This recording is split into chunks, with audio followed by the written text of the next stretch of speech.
આજે એસટીઆઈનું પેપર હતું and as expected paper lengthy હતું.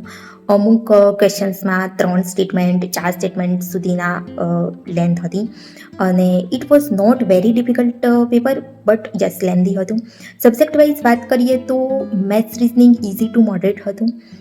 પોલિટીની વાત કરીએ તો પોલિટીમાં એ પ્રકારના ક્વેશ્ચન્સ હતા કે જે તમારી કોઈ આર્ટિકલ છે એમાં શું આપવામાં આવ્યું છે એટલું જ નહીં, પરંતુ એ કઈ રીતે વર્ક કરે છે અને એ કેમ એવું આપવામાં આવ્યું છે એ ટાઈપની તમારી ઊંડી સમજણની પરીક્ષા કરે એ ટાઈપના ક્વેશ્ચન્સ હતા. તો એ ક્વેશ્ચન્સનું લેવલ બહુ સારું હતું.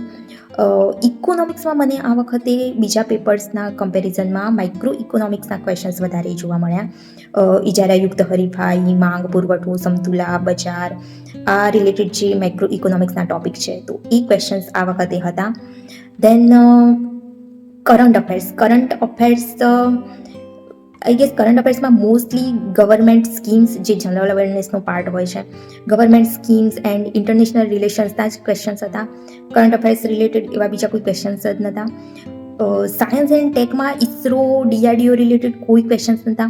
મોસ્ટલી જનરલ સાયન્સ એન્ડ પર્યાવરણ વિજ્ઞાન ટાઈપના ક્વેશ્ચન્સ હતા. તો એ આપણે કરતા હોઈએ છીએ જ્યારે સાયન્સ ટેક કરતા હોઈએ છીએ.